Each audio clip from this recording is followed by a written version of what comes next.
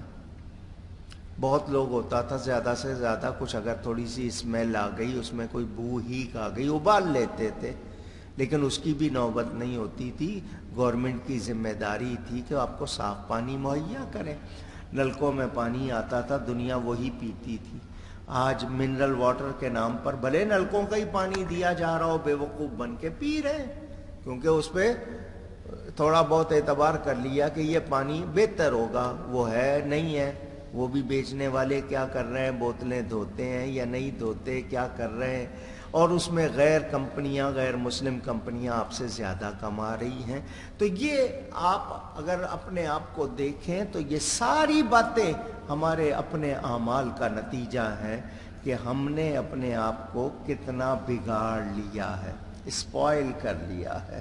اور اب ہم ایسے ان غلطیوں کے عادی ہو گئے ہیں کہ اب ہم سدھرنا بھی نہیں چاہتے، اور کوئی سدھار کی بات کرے تو اس کو سنا دیتے ہیں. تو یہ پہلی قوموں کی باتیں پتہ چل رہی ہیں. حضرت شعیب علیہ السلام قوم کو کہہ رہے ہیں صحیح ترازو، صحیح پیمانہ، ڈکیتیاں نہیں، چوری نہیں، فساد نہیں، خرابی نہیں، اور میں تمہیں جو کچھ بتا رہا ہوں اس کا کچھ معاوضہ نہیں مانگ رہا ہوں، تمہاری بھلائی کے لیے کہہ رہا ہوں. وہ آگے سے کہہ رہے ہیں کہ جی آپ پہ جادو ہو گیا. بجائے اس کے کہ ان کی باتوں پہ دھیان دیں، اپنی بھلائی کو دیکھیں، نبی پر الزام لگا رہے ہیں. کہا اللہ سے ڈرو جس نے تمہیں بھی پیدا کیا، تم سے پہلوں کو بھی پیدا کیا، جو تم سے پہلے ہوئے ہیں ان کو بھی پیدا کیا ہے. میرے دوستوں اور بزرگوں، انہوں نے آگے بڑھ کر یہ بھی کہہ دیا ہم جیسے آدمی تو میں پہلے بھی بتا چکا، نبی کو اپنے جیسا بشر کہنے والے کون لوگ تھے؟ کافر تھے. ہمارے جیسے آدمی تو ہو. جب انہوں نے یہ کہا، پہلے تو کہا جادو ہو گیا، پھر کہا ہم جیسے آدمی ہو، اور پھر آگے سے کہا ہم آپ کو جھوٹا سمجھتے ہیں. نبی کے لیے جب کوئی غلط لفظ کہے جائیں، یہ مسئلہ بھی سن لیں، نیت کا وہاں کوئی سوال نہیں ہے کہ میری نیت بے ادبی کی نہیں تھی، گستاخی کی نہیں تھی، یہ بات نہیں سنی جائے گی. ورنہ ہر کوئی مذاق بنا لے گا، گالی دے کے کہے گا نہیں میری نیت تو اس طرح کی نہیں تھی. تو زبان کا غلط استعمال خاص طور پر نبی کے بارے میں، میری کتاب سفید و سیاہ پڑھ لیجئے گا اور یہ اچھی طرح ذہن نشین کر لیں کہ نبی ضرور بشر بن کر آئے، مگر وہ ہم جیسے بشر نہیں. جھوٹ کا تصور نبی کے ساتھ کیا جا سکتا نہیں.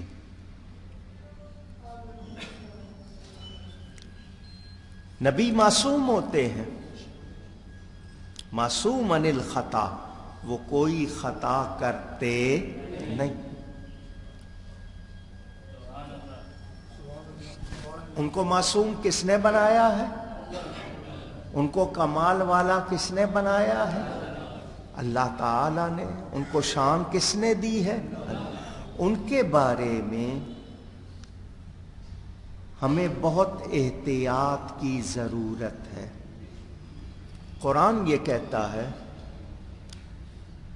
یا ایھا الذین آمنو. یہ الفاظ قرآن میں جب پہلی مرتبہ جہاں ترتیب میں آپ دیکھیں گے تو پہلے پارے کے آخر میں آپ کو ملتے ہیں. پہلا حکم کیا ہے؟ یا ایھا الذین آمنو کے الفاظ قرآن میں پہلی مرتبہ جہاں آئے ہیں، پہلا حکم کیا ہے؟ لا تقولوا رائنا. نبی پاک صلی اللہ علیہ وسلم کو رائنا مت بولنا. رائنا ایک لفظ یہودیوں کے ہاں گالی شمار ہوتا تھا. حالانکہ لفظی معنی ہے ہماری رعایت کیجیے۔ حضور صلی اللہ علیہ وسلم کچھ فرما رہے ہیں، کسی کو سمجھ نہیں آئی یا کسی کو آواز نہیں پہنچی یا اس کا دھیان نہیں، وہ کہہ دے آگے سے کہ جی ذرا دوبارہ کہہ دیں، مہربانی کر دیں، تو اس کے لیے وہ لفظ رائنا یہودیوں میں یہ گالی شمار ہوتا تھا۔ اور اس لفظ میں ایک اور بات تھی، عین کی زیر جو تھی نا رائنا، اس کو تھوڑا سا کھینچ کے پڑھیں تو رائنا بنتا۔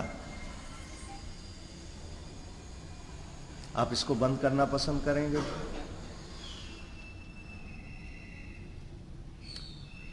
رائنا کہہ سکتے تھے، عین کو اس کی زیر کو کھینچ کے رائنا، اور رائی کہتے ہیں چرواہے کو، رائنا کا مطلب ہو جاتا ہمارا چرواہا۔ تو جس لفظ میں دوسرے کے ہاں معنی غلط ہوں یا اس میں توہین کا شبہ بھی ہو، اللہ نے پہلا حکم یہ دیا کہ میرے نبی کو رائنا نہیں کہنا۔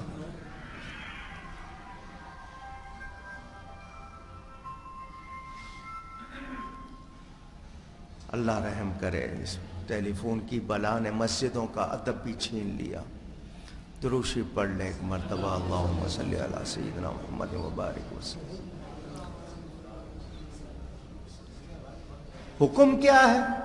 رائنا نہیں کہنا، تو کیا کہنا ہے؟ وقول انظرنا، کہنا کیا ہے کہ اے نبی ہم پر نظر کرم کیجئے۔ کون سکھا رہا ہے؟ اللہ تعالی۔ اور پھر کیا کہا جا رہا ہے؟ واسمعوا، دھیان سے سنو، دھیان سے سنا کرو۔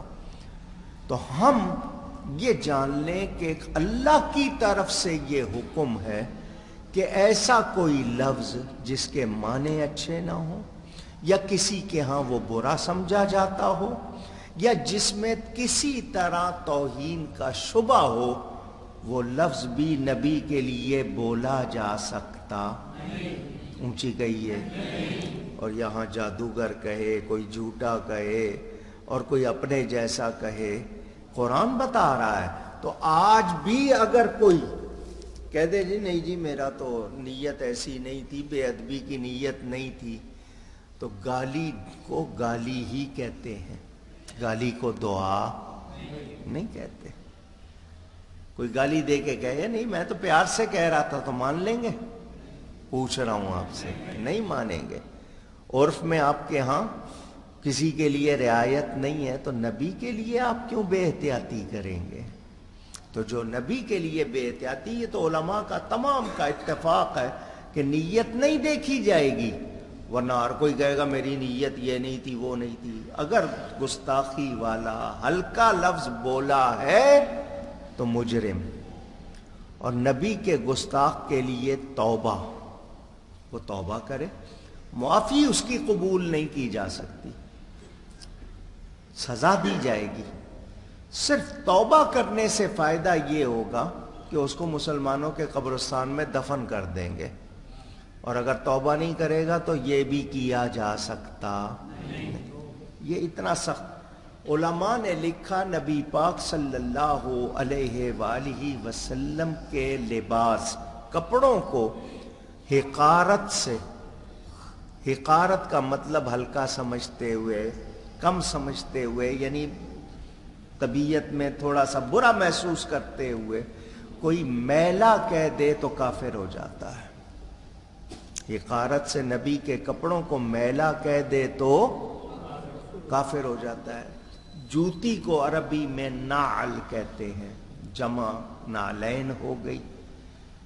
یہ عربی کے لیے آپ کے ہاں یہ لفظ گھوڑے کی نال آپ کہتے ہیں، اپنے لیے آپ اردو میں تو جوتیاں ہی کہتے ہیں، یا جو بھی آپ نے چپل، سینڈل، بوٹ یہ وغیرہ نام رکھے ہوئے، شوز رکھا ہوا ہے، عربی میں نعل کہتے ہیں۔ تصغیر اس کو چھوٹا کر کے نعیل، نعل کو کیا کہنا؟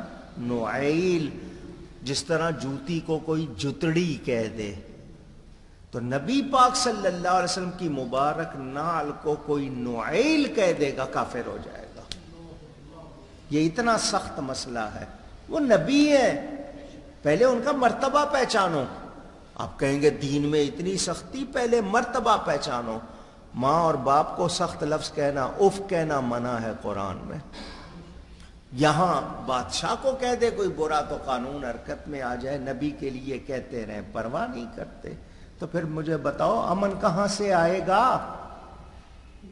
لاکھ تم معاہدے کر لو دنیا بھر سے، لاکھ منصوبے بنا لو، مسلمان کہلاتے ہو تو نبی کا ادب نہیں کرو گے، کوئی تمہیں عزت مل سکتی نہیں، کامیابی مل سکتی نہیں. تو ہمیں یہ یاد رکھنا ہے، نبی کے بارے میں کوئی بھی ہلکا لفظ آپ کے منہ پر آ جائے اور آپ بے احتیاطی سے کہہ دیں تو آپ مجرم ہیں. ہمارے ہاں اسلامی قوانین نہیں ہیں، ورنہ سزا ہوتی تو لوگ احتیاط کرتے. کتنا سخت معاملہ. آپ نے سنا ہوا ہے سیدنا فاروق اعظم رضی اللہ تعالی عنہ، حضرت عمر، یہودی کا اور ایک منافق کا جھگڑا ہو گیا. وہ اوپر سے کلمہ پڑھتا تھا، منافق اندر سے مسلمان نہیں تھا. یہودی سے معاملہ ہو گیا، جھگڑا ہو گیا. فیصلہ کیسے ہو؟ اس یہودی نے کہا چلو تمہارے نبی سے فیصلہ کرا لیتے ہیں. منافق راضی ہو گیا کہ میں کلمہ پڑھتا ہوں، یہ یہودی ہے تو نبی میری سائیڈ لیں گے، میری طرفداری کریں گے، یہ چونکہ مسلمان نہیں ہے اس کے خلاف فیصلہ دیں گے. وہ اس خیال سے آ گیا. نبی پاک صلی اللہ علیہ وسلم نے دونوں کی بات سنی. بات جو تھی اس میں یہودی جو تھا وہ درست تھا. آپ نے یہودی کے بارے میں فیصلہ کر دیا کہ یہ اس معاملے میں یہ درست ہے. وہاں تو وہ منافق کچھ نہیں بولا، باہر آ کے کہنے لگا مجھے حضور کا فیصلہ منظور نہیں. وہ یہودی بڑا حیران ہوا، تجھے اپنے نبی کا فیصلہ منظور نہیں ہے؟ کہا نہیں جی، بس انہوں نے جو ہے کہ صحیح فیصلہ نہیں کیا. تو کہا کس کا فیصلہ؟ اس کے دماغ میں تھا حضرت عمر بہت سخت مزاج کے ہیں کافروں کے بارے میں. کہنے لگا حضرت عمر کا فیصلہ مجھے منظور ہوگا. اس نے کہا چلو ان کے پاس چلتے ہیں. دونوں آ گئے حضرت عمر فاروق کے پاس. آ کے کہنے لگے کہ جی یہ مقدمہ ہے. حضرت عمر نے کہا نبی کے ہوتے ہوئے میں کون ہوتا ہوں مقدمہ سننے والا اور فیصلہ کرنے والا؟ اس یہودی نے کہا ہم آپ کے نبی کے پاس گئے تھے. تو حضرت عمر نے کہا پھر؟ کہ حضور نے میرے حق میں فیصلہ کر دیا کہ میں درست ہوں اس معاملے میں. یہ وہاں تو کچھ نہیں بولا، باہر نکل کے بولا کہ مجھے یہ فیصلہ منظور نہیں. تو حضرت عمر اس سے پوچھتے ہیں کیا تجھے نبی کا فیصلہ منظور نہیں؟ وہ کہنے لگا حضرت جو آپ کریں گے نا وہ منظور ہوگا. وہ سمجھا کہ میں ان کو ذرا مکھن لگا رہا ہوں یا تعریف کر رہا ہوں تو یہ میری بات پر توجہ دیں گے. حضرت عمر نے کہا تجھے میرا فیصلہ چاہیے؟ اس نے کہا ہاں، آپ کریں گے وہ منظور ہوگا. نبی کا فیصلہ درست نہیں، معاذ اللہ. جب اس کے منہ سے یہ نکلا حضرت عمر اندر سے تلوار لائے اور اس کی گردن اڑا دی کہ جس کو نبی کا فیصلہ منظور نہیں ہے اس کا فیصلہ عمر کی تلوار کرے گی. کیا ان حضرت عمر پر اس بات پر کوئی قانون لگایا گیا؟ انہیں مجرم قرار دیا گیا؟ نہیں. کیا مطلب کہ نبی کے بارے میں جو بھی کوئی گستاخی بے ادبی کا مرتکب ہے وہ قابل تعزیر ہے، اس کو سزا دی جائے گی، اس سے کوئی رعایت نہیں. تو آج مسلمان کہلانے والے اگر نبی کے لیے معاذ اللہ غلط لفظ کتابوں میں لکھیں، تقریروں میں بولیں تو بتائیے کیا کیا جائے؟ جی حضور معاف کر دیتے تھے، تم بھی معاف کر دو. سنو، ایسی بات کہنے والے اگر میری بات کو سن رہے ہیں تو توجہ سے سن لیں. کسی کو بھی معاف کرنے کا کوئی اختیار نہیں ہے. وہ صدر صاحب ہوں، وزیر اعظم ہو، وہ چیف جسٹس ہوں، وہ کوئی فوج کے سربراہ ہوں، نبی کے گستاخ کو معاف کرنے کا اختیار کسی کو بھی اونچی کہیے نہیں ہے. حضور صلی اللہ علیہ وسلم کسی کو معاف کریں ان کے پاس اختیار ہے. اللہ تعالیٰ قادر و قدیر ہے. لیکن کسی کو اختیار نہیں دیا گیا، کسی امت کے بڑے عالم کو، کسی مفتی کو، کسی امام کو کوئی معاف نہیں کر سکتا۔ مجرم ہو نبی کا اور امتی معاف کر دے؟ سمجھانے کے لیے کہوں، ایک شخص نے چیف جسٹس جو آپ کے سب سے بڑے جج کہلاتے ہیں ان کے بارے میں کوئی غلط بات کر دی، تو جو سپریم کورٹ میں جو چپڑاسی ہو، جو پیون ہو، وہ معاف کر دے گا؟ پوچھ رہا ہوں۔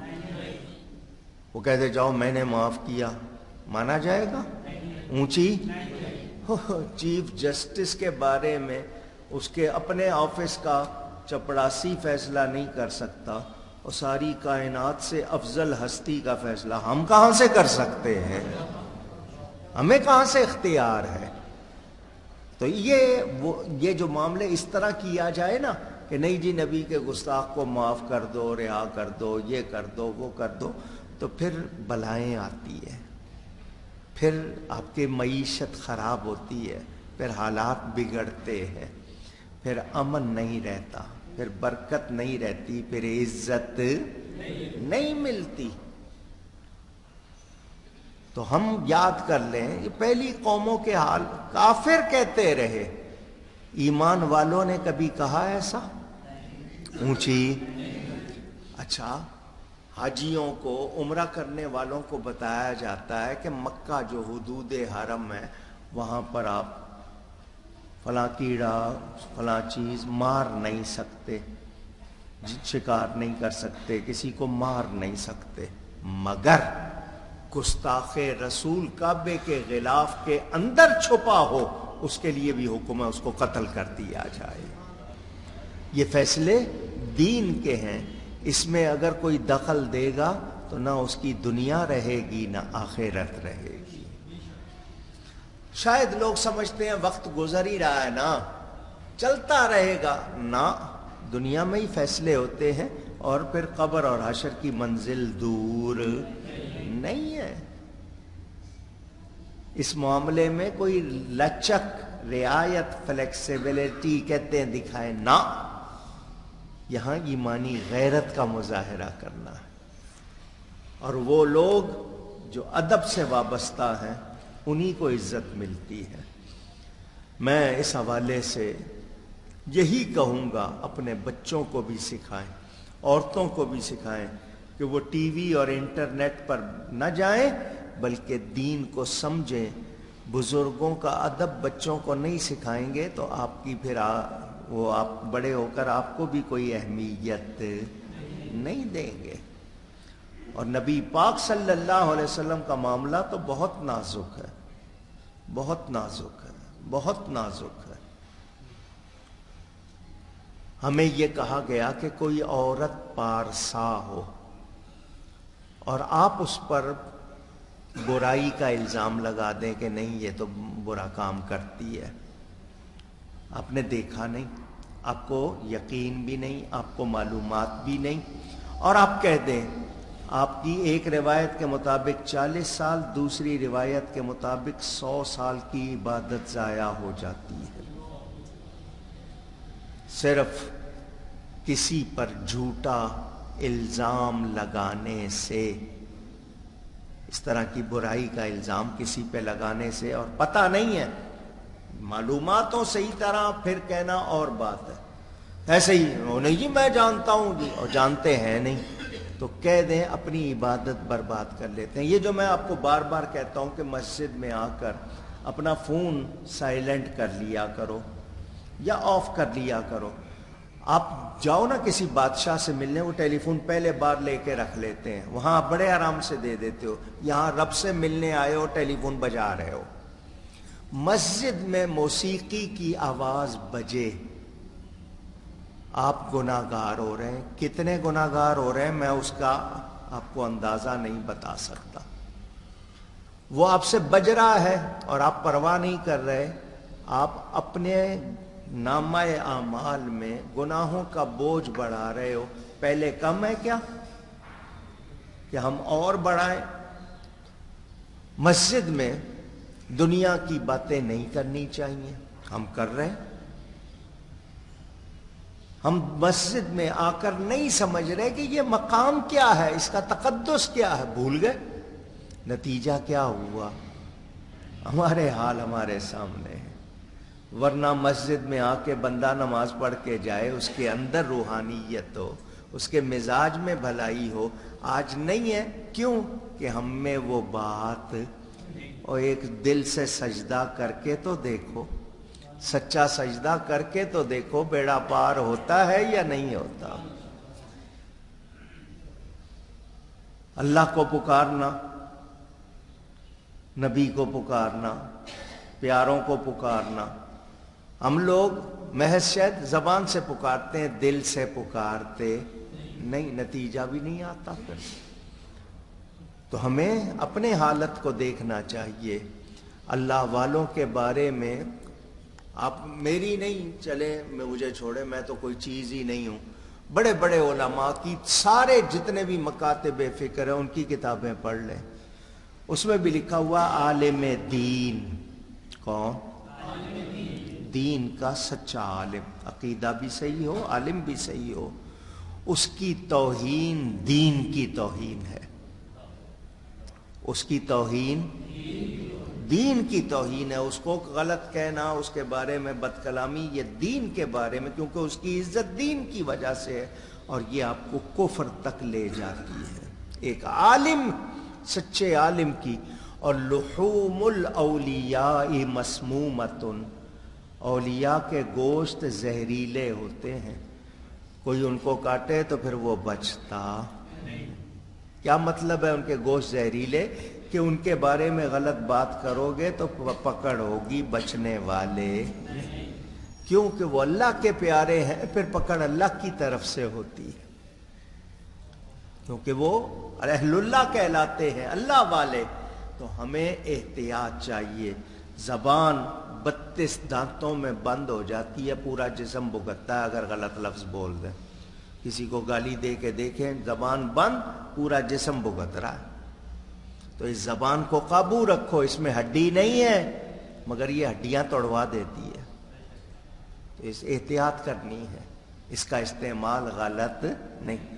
تو قوم نے حضرت شعیب علیہ السلام کو پہلے تو کہا کہ جادو ہو گیا، پھر انہوں نے کیا کہا؟ تم ہمارے جیسے آدمی ہو، پھر کہنے لگے ہم تمہیں جھوٹا سمجھتے ہیں۔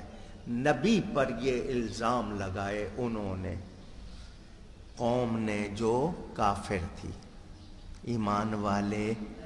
تو آج ایمان والے اگر اس طرح کی بات کریں تو زیادہ مجرم ہوں گے یا کم؟ اونچی گئی ہے، کیونکہ وہ تو ایمان والے نہیں ہیں۔ یہ ایمان والے ہو کر نبی ولی کے خلاف بولیں گے تو زیادہ مجرم ہوں گے۔ تو ان کی سزا سخت ہونی چاہیے، انہیں معافی نہیں ملنی چاہیے۔ حضرت شعیب علیہ السلام نے کیا جواب دیا؟ فَاسْقِطْ عَلَيْنَا كِسَفًا مِّنَ السَّمَاءِ إِن كُنتَ مِنَ الصَّادِقِينَ۔ قوم نے پہلے یہ کہا کہ ہم تمہیں جھوٹا سمجھتے ہیں، تو ایسا کرو تم ہم پر آسمان کا کوئی ٹکڑا گرا دو۔ ہم تمہاری برائی کر رہے ہیں، تمہاری مخالفت کر رہے ہیں، تمہارا انکار کر رہے ہیں، تو ہم پر آسمان کا کوئی ٹکڑا گرا دو اگر تم سچے ہو۔ قوم نے بجائے ماننے کے آگے سے کتنا جناب ڈھٹائی کا مظاہرہ، کتنی سخت بات۔ حضرت شعیب علیہ السلام جواب دیتے ہیں، قال ربی اعلم بما تعملون، فرمایا میرا رب خوب جانتا ہے جو تمہارے کرتوت ہیں، جو تم کر رہے ہو رب خوب جانتا ہے۔ فَكَذَّبُوهُ فَأَخَذَهُمْ عَذَابُ يَوْمِ الظُّلَّةِ إِنَّهُ كَانَ عَذَابَ يَوْمٍ عَظِيمٍ۔ فرمایا میرا رب تمہارے کرتوت اچھی طرح جانتا ہے، تو انہوں نے اسے جھٹلایا تو انہیں شامیانے والے دن کا عذاب آ لیا۔ عذاب آیا اور اس نے پکڑا، یہ یہاں پر آپ سن لیں کہ جب کوئی اللہ تعالیٰ کے بارے میں غلط بات کرے اللہ ڈھیل دے دیتا ہے۔ نمرود نے کی، خدائی کے دعوے کیے، اللہ نے ڈھیل دے دیے۔ 800 سال عمر ہوئی تھی نمرود کی، اللہ نے ڈھیل دے دی۔ وہ خدائی کے دعوے کر رہا ہے، بڑا مال، بڑا عیش، دنیا، مگر جب اللہ کے پیارے حضرت ابراہیم علیہ السلام سے ٹکر لی، اللہ نے مچھر، معمولی سا مچھر اس کے دماغ میں داخل کر دیا۔ وہ اس کے دماغ میں داخل ہو گیا، کاٹتا تھا، یہ اپنا سر ہلاتا تھا، جب تک ہلتا رہتا تھا تو مچھر کو بیٹھنے کا ٹھکانہ نہیں ملتا تھا، جب یہ رکتا وہ پھر بیٹھ کاٹتا، یہ خود اپنا سر ہلا ہلا کے تھک گیا، پھر اپنے تھپڑ مارنے لگا، پھر چیزیں مارنے لگا، پھر بندے رکھے کہ مجھے مارو، کوئی جوتا مار رہا ہے، کوئی کیا مار رہا ہے، خدائی کے دعوے ہو رہے ہیں اور مار پڑ رہی ہے۔ جب اللہ کے پیارے سے ٹکر لی پھر بچت نہیں ہوئی، فرعون خدائی کے دعوے ہو رہے ہیں، ظلم ہو رہا ہے، اللہ نے ڈھیل دے دی۔ مگر جب حضرت موسیٰ علیہ السلام سے ٹکر لی، ان کی گستاخی کی تو بچا اونچی۔ یہ آپ کو اس لیے بتا رہا ہوں کہ اللہ کے پیاروں کے بارے میں جب بھی کوئی بات آ جائے تو پھر یہ نہ سمجھو کہ تمہاری بچت ہوگی، اگر گستاخی کی ہے تو ضرور پکڑ ہوگی۔ قوم شعیب کہتے ہیں نا حد سے گزرنا، ڈھیٹ، ہٹ درم، ضدی، انہوں نے جب اپنے آپ کو بہت زیادہ سرکش کر لیا تو 7 دن اور رات، پورا ہفتہ دن اور رات سخت گرمی ان پر مسلط کر دی گئی، بہت گرمی، یہاں تک کہ ان کے جو چشمے تھے، کنویں تھے، ان کا پانی بھی گرم ہو گیا، گرمی سے ان کا دم گھٹنے لگا۔ عربی کی کہاوت ہے، گرمی ستاتی ہے، سردی مار ڈالتی ہے۔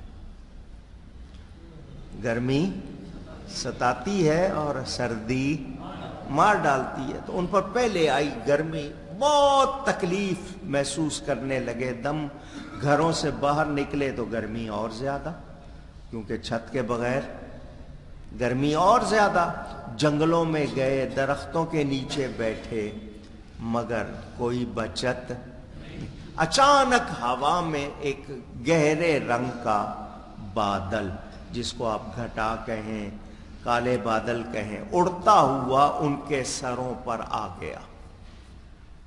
کالا بادل تھا، وہ ان کے سروں پر آیا اور بھینی بھینی ہوا آنے لگی۔ قوم شعیب خوش ہو گئی، ایک دوسرے کو بلایا کہ آؤ اس بادل کے نیچے آ جاؤ، اور یہاں پر ہوا بھی ہے اور مہک بھی ہے۔ وہ سارے اس بادل کے نیچے جمع ہونے لگ گئے۔ جب سب کے سب جمع ہو گئے، اس بادل سے آگ کا شعلہ نکلا، اس بادل سے آگ کا شعلہ نکلا، جتنے نیچے آئے سارے جل کر بھسم ہو گئے، جھلس گئے سارے کے سارے، کوئی بھی بچا نبی کے لیے بکواس کر رہے تھے، نبی کے لیے غلط باتیں کر رہے تھے، کیسی پکڑ ہوئی۔ اللہ فرماتا ہے فَكَذَّبُوهُ فَأَخَذَهُمْ عَذَابُ يَوْمِ الظُّلَّةِ، تو انہوں نے شعیب کو اسے جھٹلایا تو انہیں شامیانے والے دن کے عذاب نے آ لیا، پکڑ لیا۔ بے شک وہ بڑے دن کا عذاب تھا۔ نبی کو جھٹلایا، نبی کی توہین کی، تباہ ہوئے یا نہیں ہوئے؟ ذرا اونچی کہیے گا، ایک بار پھر کہیے، کیوں کہلوایا ہے؟ آپ ذرا اس بات پر توجہ دیں۔ نبی کو جھٹلایا، نبی کی گستاخی کی تو تباہ ہو گئے۔ اب کیا سبق ملا؟ کوئی گناہ اگر کرتے ہو معافی یا بغیر معافی کے، توبہ یا بغیر توبہ کے، اللہ چاہے بخش دے، نبی کی گستاخی قابل معافی نہیں ہے۔ تو نہ گستاخی کرنی ہے، نہ گستاخی کرنے والوں کے ساتھ بیٹھنا۔ اگر آپ کی سمجھ میں آیا، میرا کام بتانا ہے، کل کو آپ یہ نہ کہیے گا کسی نے سمجھایا نہیں تھا، بتایا نہیں تھا۔ سن لیں میرے دوستوں اور بزرگوں، ذلہ چھتری کو آپ لوگ کیا کہتے ہیں؟ امبریلا، چھتری، ذلہ کہا گیا اسے۔ اس سے مراد وہ ہے کہ بظاہر وہ یوں تھی کہ آپ کو دھوپ سے بچا رہی تھی، اس کے نیچے کی چھاؤں آپ کو اچھی لگ رہی تھی، ٹھنڈی لگ رہی تھی، بھینی بھینی ہوا آ رہی تھی، لیکن اسی میں آپ کی پکڑ ہوئی، اسی سے آگ کا شعلہ نکلا۔ پتہ کیا چلا کہ ہم بظاہر جس چیز کو اپنے لیے دنیا میں ہو سکتا ہے بہت اچھا سمجھیں، وہی چیز ہمارے لیے مصیبت بن جائے۔ تو ہمیں ہر حال میں اللہ سے ڈرنا۔ اب آپ سب کہہ رہے ہیں چاہیے، تو پھر ڈرتے کیوں نہیں ہیں؟ کیوں حرام کھا رہے ہیں؟ کیوں حرام کما رہے ہیں؟ کیوں بے ادبی ہو رہی ہے؟ بے ادبی کرنے والوں، جو ہم نے تو نماز پڑھنی ہوتی ہے، مولویوں کے جھگڑے ہیں۔ تو جو نبی کے گستاخ ہیں یا گستاخوں کے حامی ہیں، ان کی اپنی نماز نہیں ہوتی، ان کے پیچھے آپ کی کہاں سے ہوگی؟ سوچا کبھی؟ وہ ٹی وی میں اینکر بیٹھے ہوئے، مولوی تو ایک دوسرے کے پیچھے نماز نہیں پڑھتے۔ تمہیں اگر مسئلہ معلوم نہیں ہے تو معلوم کرو۔ جب تمہیں کسی سے اختلاف ہو جائے تو اس کے لیے کیسے بولتے ہو؟ اس وقت تمہیں کوئی نہیں ہوتا کہ جی ہوا کا رخ کیا ہے یا کیا کرنا چاہیے، ہم نفرتیں نہ بڑھائیں، آگ نہ بھڑکائیں۔ اس وقت تو اپنی پوری بڑاس نکالتے ہو۔ تو تمہیں تمہاری عزت یا تمہارے جو آقا ہوں گے جن کا تم کھاتے ہو، ان کی عزت پیاری ہوگی، ہمیں نبی کی عزت پیاری ہے، اور اس معاملے میں رعایت ہو سکتی نہیں۔ میرے دوستوں اور بزرگوں، عذاب کو یوم کی طرف اضافہ کرنے میں اشارہ کیا ہے کہ اس دن سے ان کا عذاب شروع ہو گیا۔ دن میں بھی رات میں بھی ان کا عذاب، یہ بڑے دن کا عذاب اس لیے کہ وہ بڑا عذاب تھا تو اس کو بڑا دن کہا گیا۔ آپ کے ہاں کوئی واقعہ ہو جائے تو آپ کہتے ہیں یہ بڑا دن، اس میں یہ واقعہ ہوا۔ حضرت شعیب علیہ السلام کے بارے میں کہا جاتا ہے کہ وہ 2 قوموں کی طرف، 2 امتوں کی طرف آئے، یہ بھی کہا گیا۔ پہلے اصحاب مدین کی طرف اور پھر اصحاب ایکا، یہ ایکا بھی بستی کا نام تھا۔ اصحاب مدین ایک لڑائی میں مارے گئے، اور یہ اصحاب ایکا، وہ ان کے بارے میں لڑائی کہا جاتا ہے یا چمک یا گرج، اس میں مارے گئے۔ یہ اصحاب ایکا اس بادل جو سائبان چھتری کی طرح آیا تھا اس کے نیچے مارے گئے۔ حضرت ابن عباس رضی اللہ تعالی عنہما، میرے پیارے نبی پاک صلی اللہ علیہ وسلم کے چچا زاد بھائی، حضور صلی اللہ علیہ وسلم ان کے لیے دعا فرماتے ہیں، یا اللہ ان کو کتاب کا علم عطا فرما۔ ان کے سینے پہ ہاتھ پھیرا، سب سے پہلی تفسیر ان کی ہے مشہور۔ تو وہ فرماتے ہیں جو بیان کرے کہ عذاب یوم الذلہ کیا تھا تو وہ گویا اس کی تکذیب کرتا ہے۔ ان کی مراد یہ کہ اس وقت وہ تمام برباد ہو گئے، تباہ ہو گئے، پھر اس کی خبر کون دیتا؟ ان میں سے تو بچا کوئی نہیں، ان میں سے تو کوئی رہا نہیں کہ بتاتا کہ کیا آیا تھا۔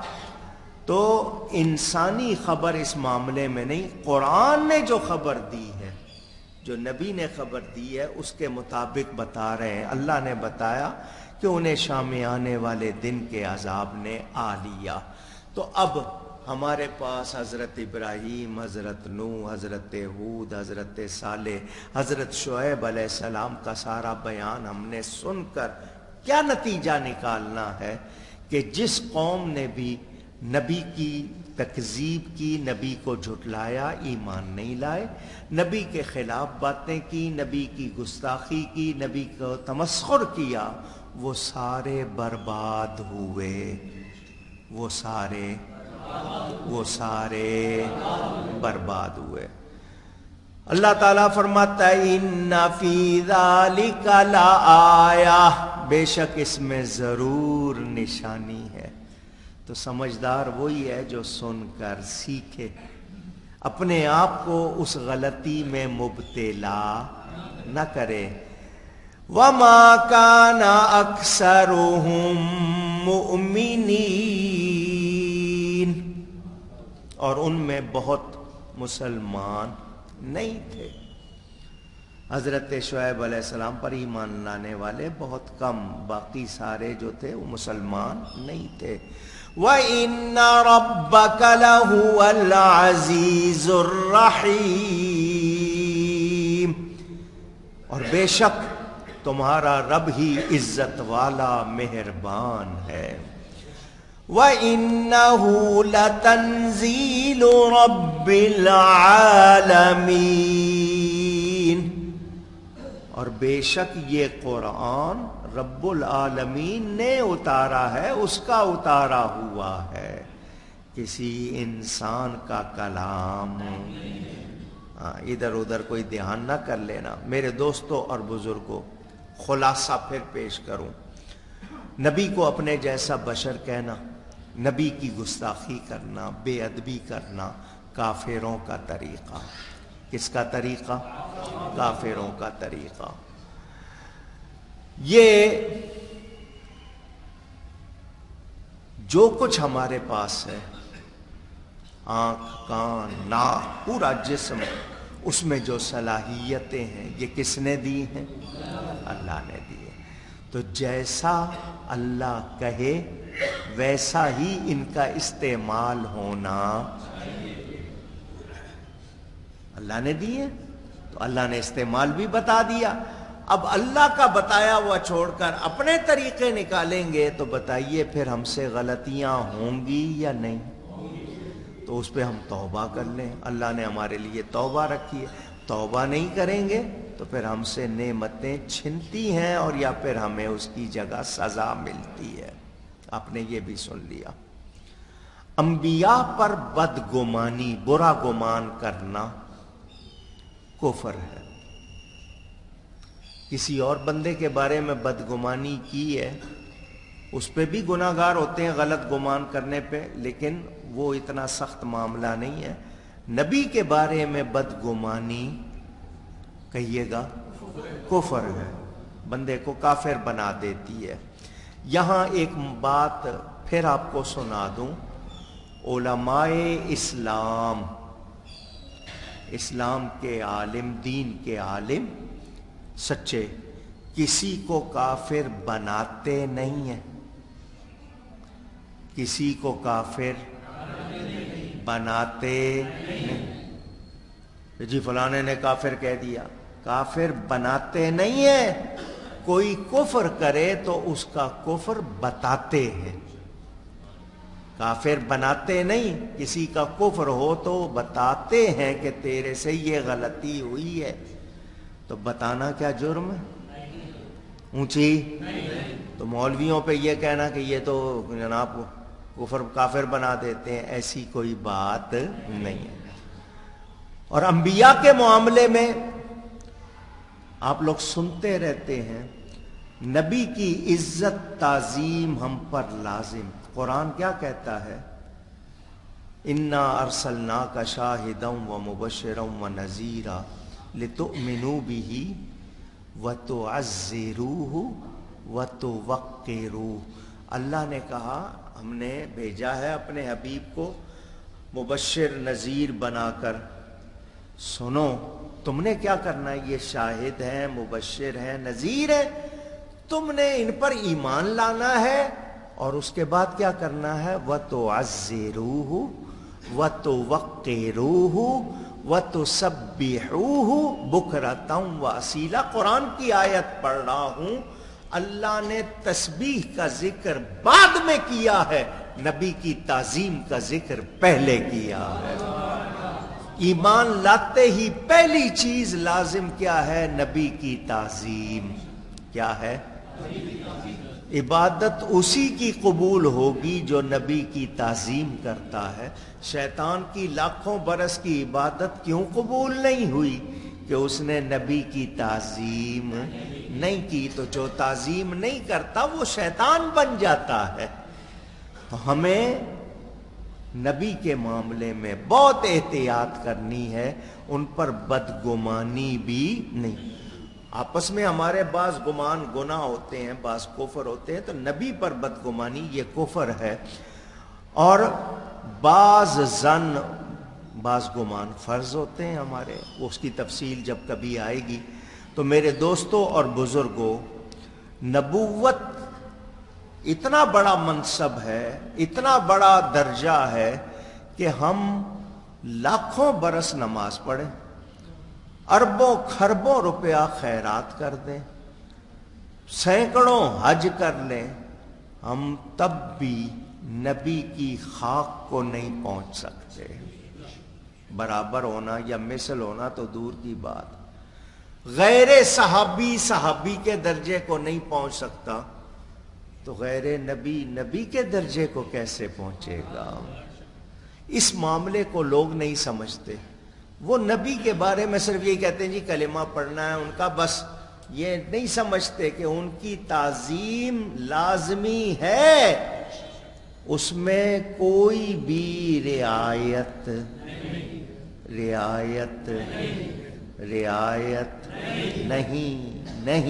نہیں، گنجائش ہی نہیں ہے۔ اب حیران ہوں، دیکھو قرآن کا معجزہ، اعجاز دیکھو۔ آیت آئی ہے تفسیر میں جو مسلسل بیان ہو رہا ہے، آپ کے ملک میں وہی باتیں ہو رہی ہیں۔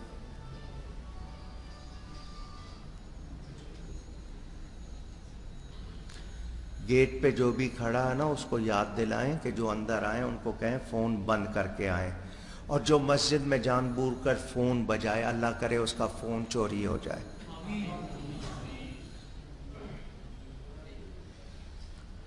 ورنہ میں یہاں پر اگر آپ لوگ اسی طرح تنگ کریں گے نا تو جرمانہ لگا دوں گا۔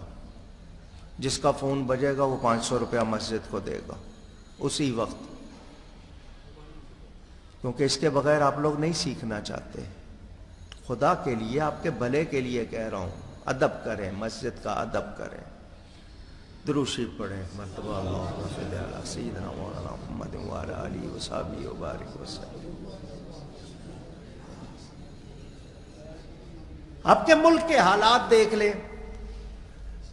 آپ کے وزیر اعظم کہلانے والے نے کتنی عمر ہو گئی ہے ان کی؟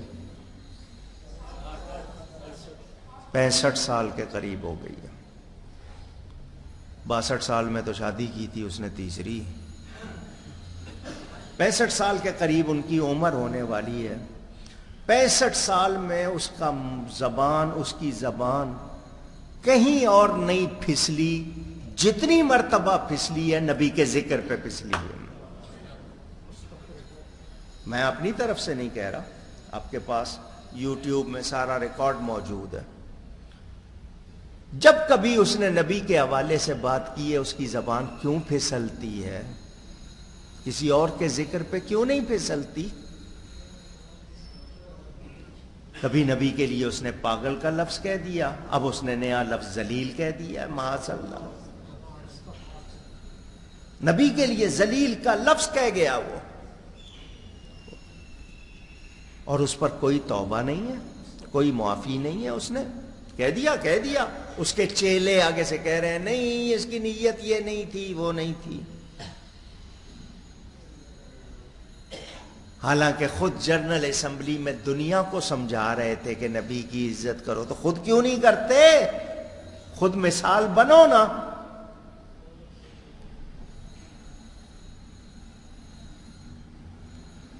کتنے افسوس کی بات، جب وہ اپنا حلف اٹھا رہے تھے اس وقت خاتم النبیین کا لفظ منہ سے نہیں نکلا. 2 مرتبہ حضور کے لیے غلط لفظ سے پہلے کہہ چکے، اب یہ پھر کہہ دیا ہے. چونکہ وزیر اعظم ہے لہذا کوئی کچھ نہیں کر سکتا. تو کیا اللہ کی پکڑ سے بھی بچ جائیں گے؟ ان بطش ربک لشدید، بے شک اللہ کی پکڑ بہت سخت ہے. اور یہ اس کے حبیب کا معاملہ ہے، وہ اپنے حبیب کے گستاخ کو معاف نہیں کرتا. سگا چچا ابو لہب، رشتے میں سگا چچا ہے نبی پاک صلی اللہ علیہ وسلم کا. اس کے منہ سے غلط لفظ نکل گئے، اللہ نے اس کی مذمت میں سورت اتاری، تبت یدا ابی لہب وتب. ولید بن مغیرہ مکے میں بڑا سردار، اپنے آپ کو بڑا فن خواں سمجھتا تھا. اس کے منہ سے نبی کے لیے لفظ نکلا، اللہ تعالی نے اس کی 10 برائیاں بیان کی. اس نے نبی کو مجنون کہہ دیا تھا، معاذ اللہ. قرآن میں ہے، سورہ نون والقلم پڑھ لے. اس نے یہ جب کہا نبی پاک صلی اللہ علیہ وسلم کے لیے یہ لفظ، اللہ تعالی کی طرف سے پکڑ ہوئی. میں آپ کو پوری آیتیں سنا دیتا ہوں تاکہ کوئی یہ نہ کہے کہ اپنی طرف سے کہہ رہا ہوں. سنیں، اس ولید بن مغیرہ نے جب نبی کو معاذ اللہ مجنون، دیوانہ یا پاگل کہا، اللہ فرماتا ہے نون والقلم وما یسطرون، قلم اور ان کے لکھے کی قسم. اللہ تعالی قلم کی اور اس کے لکھے کی قسم یاد فرما رہا. کون سا قلم مراد ہے؟ یا تو وہ قلم جو لوح محفوظ پر چلا، یا کرامن کاتبین کا قلم جو لکھ رہا ہے، یا علماء دین کے قلم جو نبی کی نعت لکھ رہے ہیں، نبی کی سیرت لکھ رہے ہیں، دینی مسائل لکھ رہے ہیں، یا مراد نبی کی زبان ہے جس سے علم کے موتی نکل رہے ہیں اور قلم لکھ رہے ہیں. اللہ نے پہلے قسم فرمائی. نون کی شکل دوات جیسی ہوتی ہے اور قلم دوات میں آپ ڈبو کے لکھتے ہیں. اللہ فرماتا ہے محبوب یہ تجھے پاگل کہنے والے تیرا کلام نہیں سنتے؟ کوئی ہے عالم ان میں جیسا تو عالم ہے؟ اللہ پہلے اپنے حبیب کی شان بیان فرما رہا ہے. ما انت بنعمت ربک بمجنون، محبوب تم اپنے رب کے فضل سے مجنون نہیں ہو. وَإِنَّ لَكَ لَأَجْرًا غَيْرَ مَمْنُونٍ، اور ضرور تمہارے لیے بے انتہا ثواب ہے، شمار ہو سکتا نہیں. وَإِنَّكَ لَعَلَىٰ خُلُقٍ عَظِيمٍ، اور بے شک تمہاری خوبو بڑی شان کی ہے، آپ کے اخلاق تو بہت اعلیٰ ہیں. پہلے نبی کی تعریف کر رہا ہے اللہ، ان کی شان. فَسَتُبْصِرُ وَيُبْصِرُونَ، دیکھنے کی بات ہے، کوئی دم جاتا ہے تم بھی دیکھ لو گے، وہ بھی دیکھ لیں گے. بِأَيِّكُمُ الْمَفْتُونُ، پتہ چل جائے گا کون مجنون تھا کون دیوانہ تھا. اللہ فرما رہا ہے سنیں، ان ربک هو اعلم بمن ضل عن سبیلہ، بے شک تمہارا رب خوب جانتا ہے جو اس کی راہ سے بہک جائے، اور وہ خوب جانتا ہے جو راہ پر ہے. فلا تطع المکذبین، تو جھٹلانے والوں کی بات نہ سننا. جھٹلانے والوں کی بات نہ سننا کا مطلب کیا؟ دھیان نہیں دینا ان کی طرف. بکتے ہیں تو ان کی بات کی کوئی حیثیت، کوئی اہمیت، کوئی وقت نہیں ہے. وَدُّوا لو تدہن فیدہنون، وہ تو اس آرزو میں ہے کہ کسی طرح تم نرمی کرو تو وہ بھی نرم پڑ جائے۔ اب سنیں، اللہ نے پہلے تو نبی کی شان بیان کی، ان کے لیے کہہ دیا محبوب ان کی باتوں پہ دھیان نہیں دینا۔ اب آگے اللہ تعالیٰ کیا فرما رہا ہے؟ اس ولید بن مغیرہ جس نے نبی کے بارے میں مجنون کا لفظ کہا تھا، اللہ اس کو جواب دے رہا ہے۔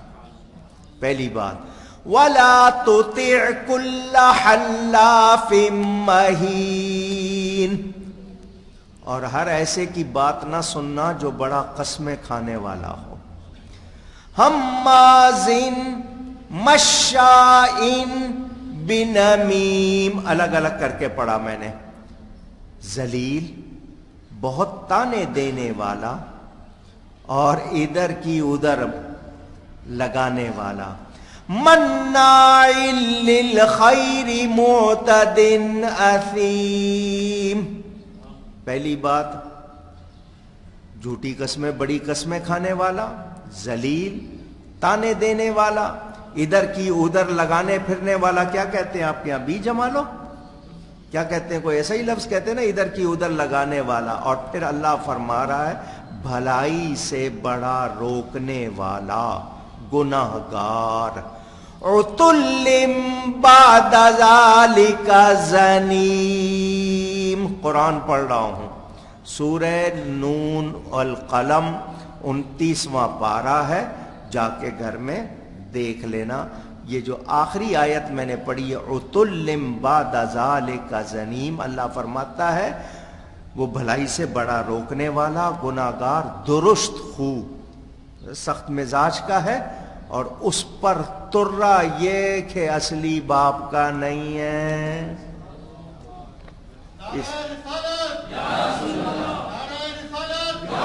اصل اس کی درست، اس کی اصل درست، جس کو آپ اردو میں حرام زادہ کہتے ہیں۔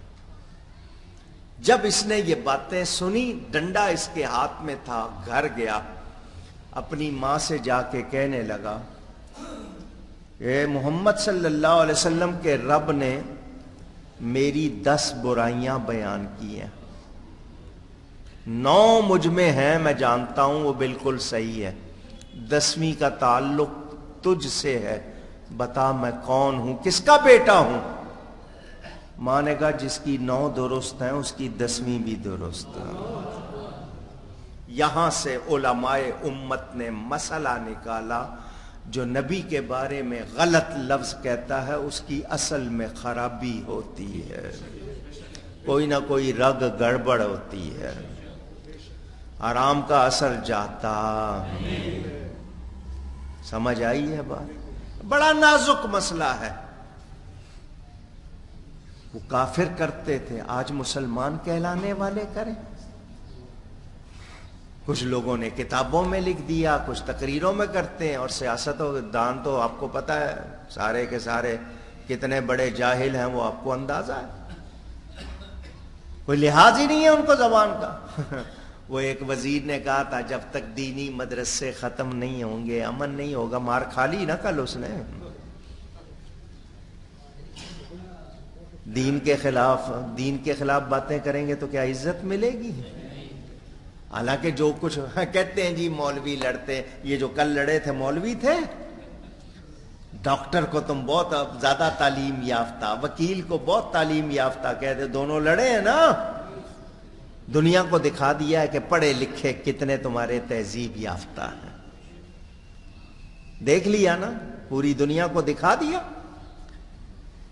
جب بھی کہیں خرابی ہوگی جڑ کی طرف جاؤ تو دیکھو بے ادبی ملے گی، گستاخی ملے گی، اور جہاں یہ ہو وہاں خیر ہوتی، خیر ہوتی۔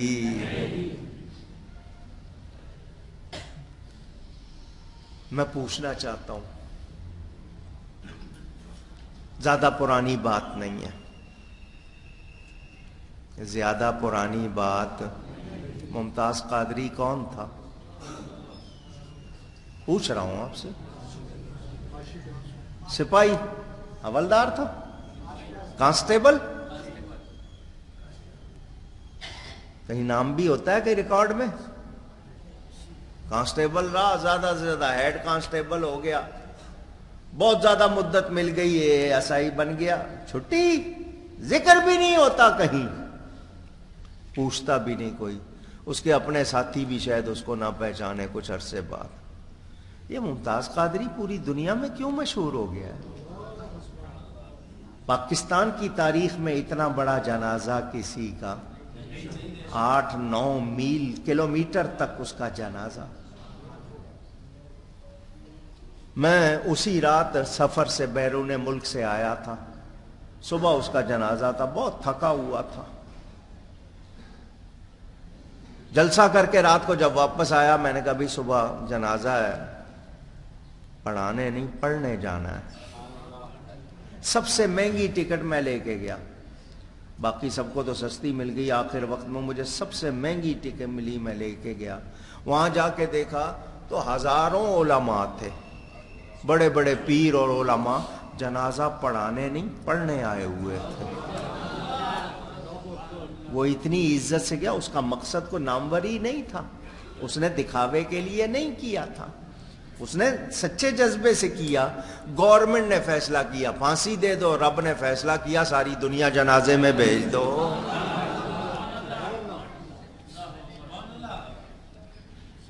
وہ گورنمنٹ کا فیصلہ تھا، جنہوں نے فیصلہ کیا آج دیکھو کتنی عزت ہو رہی ہے ان کی، پورے خاندان کو کس طرح کیا حال ہو رہا ہے، اور اس کو اللہ نے کتنی عزت دی۔ کیوں؟ جو بے ادبی کرتا ہے اس کو کوئی عزت مل سکتی نہیں، اس کے جنازے بتا دیا، یہ رب کا فیصلہ ہے۔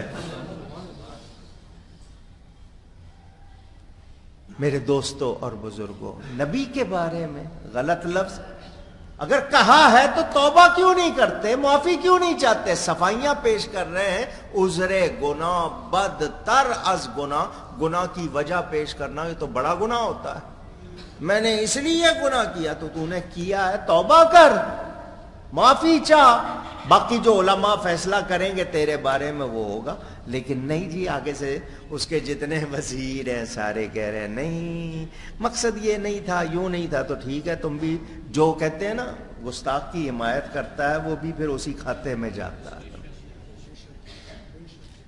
ملک کا حال دیکھ لو، 15 مہینوں میں تم نے ملک کو کہاں پہنچا دیا ہے۔ جی کیا کہتے تھے، آج وہ ساری تیری باتیں تکبر والی سامنے آ رہی ہیں، جو جو کام کہا تھا نہیں کروں گا سارے کرنے پڑ رہے ہیں، اور عزت سے نہیں ہو رہے سارے، جس طرح ہو رہے ہیں وہ بھی دیکھ رہے ہیں آپ، کتنی بد دعائیں لی ہوں گی۔ میرا مقصد سیاست نہیں ہے، میں صرف دین کی بات کر رہا ہوں، اور قرآن کی آیتیں ہیں سامنے میرے، اور تفسیر ترتیب سے وہ آئی ہے، یہ قرآن کا اعجاز دیکھو جیسے لگے کہ آج ہی نازل ہوا ہے۔ نبیوں کے بارے میں بد کلامی یا نامناسب الفاظ کہنے سے تباہی ہوتی ہے، کوئی اچھائی اونچی گئیے گا۔ اللہ تعالیٰ نے فرما دیا بے شک اس میں نشانی ہے۔ میرے دوستوں اور بزرگوں، یہ قرآن کریم ہے، اللہ تعالیٰ کا کلام ہے، اور ہمیں سبق مل رہا ہے کہ ہم پہلی قوموں جیسی کوئی غلطی نہ کریں، اپنے آپ کو بچائیں۔ اور جہاں تک انبیاء کا ادب کا معاملہ ہے، یہ اتنا سخت معاملہ ہے کہ اس معاملے میں معمولی سی بے ادبی برباد کر دیتی ہے، معمولی سی بے ادبی برباد کر دیتی ہے۔ اور نبی کا ادب ہو جائے تو پھر وہ درجہ ملتا ہے جو کسی اور کو ملتا نہیں۔ حضور صلی اللہ علیہ وسلم کے پیارے بظاہر شکل نہ ہو، نین نقش نہ ہو، ظاہر صحابی کا نام تھا، گاؤں سے آتے تھے، تو وہ گاؤں سے آتے تھے نا، تو ان کے لیے گاؤں کی چیزیں، سبزی لے لی جس طرح کی جو گاؤں میں ہوتی ہیں، وہ سبزیاں لے کے حضور کے پاس آ جاتے تھے۔ حضور فرماتے تھے یہ ہمارا دیہاتی ہے، ہم اس کے شہری ہیں۔ اس کے نین نقش ظاہری شکل کوئی جس کو کہتے ہیں نا خوش شکل ہونا، خوبصورتی نہیں. وہ مدینے میں جس طرح ٹھیلا لگا کے بیٹھ جاتا تھا، میرے نبی پاک مسجد سے نکلے آگے، وہ ظاہر صحابی ٹھیلا لگا کے بیٹھا ہوا، جو چیز لایا تھا بیچنے کے لیے، میرے نبی پاک پیچھے سے آئے، آ کر نا پیچھے سے اس کی آنکھوں پہ ہاتھ رکھ دیے. کتنا پیار کرتے ہیں نبی اپنے غلاموں سے. اس نے خوشبو سے، نبی کی ہاتھوں کی ٹھنڈک سے فوراً پہچان لیا، اور پہچان کر اپنے آپ کو حضور سے رگڑنا شروع کر دیے نا، پشت حضور سے ملنی شروع کر دی. تو حضور نے فرمایا پہچان لیا اس نے، فوراً حضور کا نام لیا. حضور نے فرمایا کوئی ہے اس کو خریدنے والا؟ کوئی ہے اس کو خریدنے والا؟ اس نے کہا حضور میں خوبصورت نہیں ہوں، پیسے نہیں ملیں گے، اچھے زیادہ پیسے نہیں ملیں گے کیونکہ میں خوبصورت نہیں ہوں. آپ کو اختیار ہے، آپ مجھے بیچیں، جو مرضی کریں، لیکن یہ کہ میرے پیسے زیادہ نہیں ملیں گے، خوبصورت نہیں. فرمایا لوگوں کے نزدیک تیری قدر نہ ہو، اللہ کے ہاں تیری بہت قدر ہے، کیونکہ تو مجھ سے پیار کرتا ہے. تو جو نبی سے پیار کرتے ہیں ان کو درجے ملتے ہیں، مرتبے ملتے ہیں. اللہ تعالی ادب کی توفیق دے. ہندوستان میں جو کچھ ہو رہا ہے، ہماری گورنمنٹ کہہ رہی ہے کہ جی ہندوستان والوں نے اپنا اصلی چہرہ دکھا دیا ہے، وہاں کی حکومت والوں نے. تو آپ جب دوسروں کو یہ کہہ رہے ہیں نا اصلی چہرہ دکھا دیا ہے، تو آپ بھی تھوڑی سی غیرت کریں نا. آپ نے بھی تو اپنا اصلی چہرہ دکھا دیا ہے نا، کچھ غیرت کریں، ایمانی غیرت لا کے دیکھیں. وزیر اعظم صاحب، اللہ کی مدد آئے گی. اللہ کے بندے بنے، نبی کے غلام بنے. آپ جن کے غلام بن رہے ہیں ان سے کسی کو کچھ ملا، ذلت ہی ذلت ہے.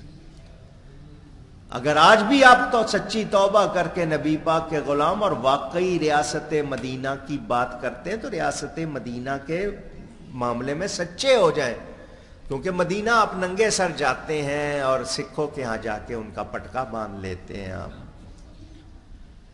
ہیں جب آپ کو ضرورت تھی تو آپ داتا صاحب بھی گئے، بابا صاحب بھی گئے، اب آپ ان کا نام تک نہیں لیتے.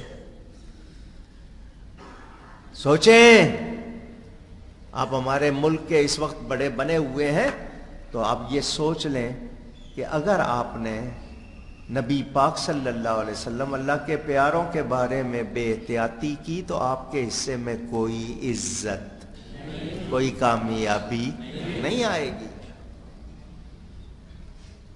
اور جو آپ کے چمچے ہیں نا وہ آپ کو ڈبو رہے ہیں، غلط مشورے دے رہے ہیں. ہم اگر آپ سے کہہ رہے ہیں فوراً توبہ کریں، معافی چاہیں، تو آپ کے بھلے کے لیے کہہ رہے ہیں. نہیں مانیں، آپ کی مرضی، آپ نہیں مانیں گے، قدرت کی پکڑ ہوگی اور پھر آپ کو نظر آ جائے گی. اور یہ ملک اسلام کے نام پہ بنا ہے، نبی کے دین کے لیے بنا ہے، یہ غیروں کے لیے نہیں بنا. یہاں غیروں کی پالیسی نہیں چلے گی، یہاں چلے گا تو نبی کا نظام چلے گا. اور جب وہ چلے گا تب اس ملک کو دیکھیے گا، یہ ملک دنیا میں سب سے نمایاں ہوگا. آپ کو موقع ملا، آپ یہ کام کریں، آپ نہیں کریں گے کچھ حاصل نہیں ہوگا. اور ان کو چھوڑ کے اب آپ سے بات کرنی ہے. آپ لوگوں کی بھی تو کوئی ڈیوٹی ہے. اگر آپ چپ رہو گے تو آپ بھی مجرم ہو. ہم نے نہ توڑ پھوڑ کرنی ہے، نہ گھراؤ جلاؤ کرنا ہے، نہ ہم نے کوئی گالیاں دینی ہے، نہ ہم نے کوئی تشدد کرنا ہے، لیکن ہم نے حق کی آواز کو اونچا کرنا، یہ ذمہ داری ہے آپ کی. آپ کے لیڈر کو کوئی غلط کہے آپ لڑنے مرنے کو آ جاؤ گے، آپ کے ماں باپ کو کوئی کہے لڑنے مرنے کو آ جاؤ گے. یہ نبی کا معاملہ ہے. کیا ہم اس پر احتجاج بھی نہ کریں، آواز حق بھی بلند نہ کریں؟ تو اگر نہیں کریں گے، آپ چپ رہیں گے، آپ مجرم ہو جائیں گے سب کے سب. اور پھر جب پکڑ ہوتی ہے نا، پھر دوسرے بھی لپیٹ میں آ جاتے ہیں جو چپ رہتے ہیں. پھر بچت ہوتی، ڈریں اللہ سے. باقی جو لاہور میں یا اسلام آباد میں جو واقعات ہوئے ہیں، افسوس ہے، بہت افسوس ہے. پڑھے لکھے کہلانے والے ڈاکٹر، انجینئر بن گئے انسان نہ بنے، مسلمان نہ بنے. ایک دوسرے سے بدلہ لیا. پہلے ڈاکٹروں نے کارروائی کی تھی، پھر وکیلوں نے بدلہ لے لیا کہ تم ٹٹ کرو گے ہم ٹیٹ کریں گے، تم پتھر مارو گے تو ہم آگے سے جناب پتہ نہیں کیا ماریں گے. وہ والی بات. کہتے ہیں جی وہ ایک جب وہ ناموس رسالت کا دھرنا یا ریلی تھی تو ایک کیلے والے کی وہ ریڑی پر جناب وزیر بیان دے رہے تھے. کتنی جانیں چلی گئیں کل؟ کچھ اندازہ؟ کہہ رہے ہیں 10-10 لاکھ روپے دے دیں گے. تو 10 لاکھ روپے انسانی جان کا بدل ہے؟ ہوش میں آؤ سب کے سب. اس ملک کو بگاڑو نہیں، اس کو اپنی جاگیر نہ سمجھو. یہ اللہ کی نعمت ہے، اس کی قدر نہیں کرو گے اور برے حال ہو جائیں گے. ادھر ہندوستان میں دیکھ لو، انہوں نے مسلمانوں کے لیے رستے ہی بند کر دیے ہیں سارے. جو حال کیا وہاں پر جو مسلمان جتنے ہیں وہاں ان کے لیے کیا قیامت ڈھا دی ہے انہوں نے. یہ تو کشمیر کی باتیں کر رہے تھے جی ہر جمعے مظاہرہ ہوگا، یہ ہوگا. اب ہو رہا ہے مظاہرہ؟ بھول گئے گورنمنٹ؟ دے آئے نا، بیچ آئے.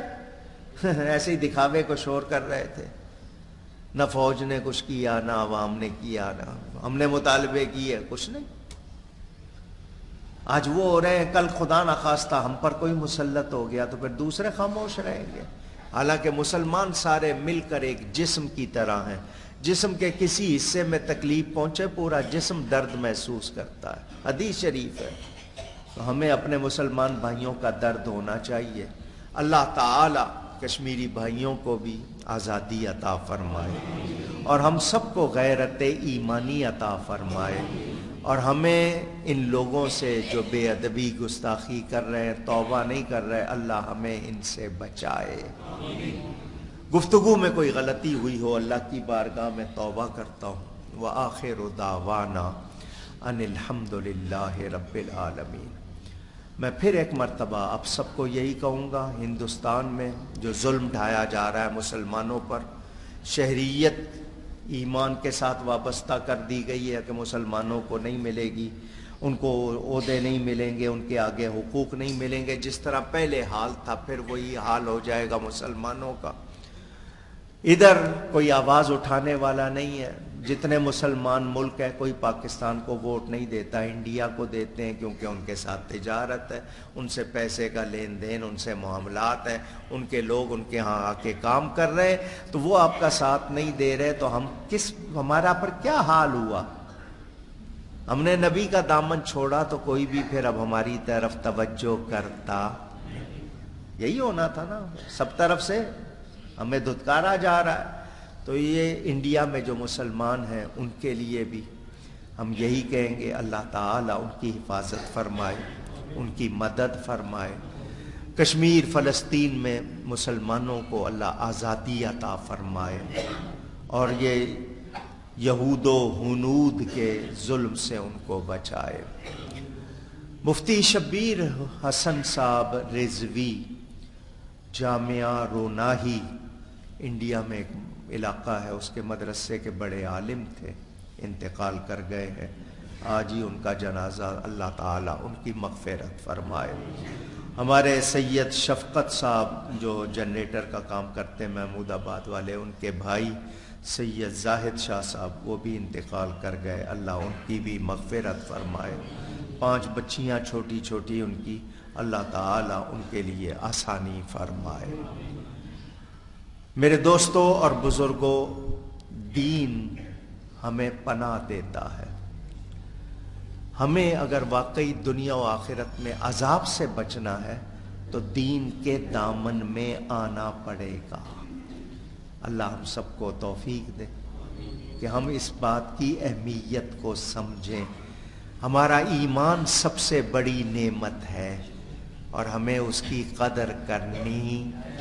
اللہ تعالیٰ توفیق عطا فرمائے. اس کے علاوہ کوئی ضروری بات ہوئی تو انشاءاللہ آپ کو بتا دوں گا.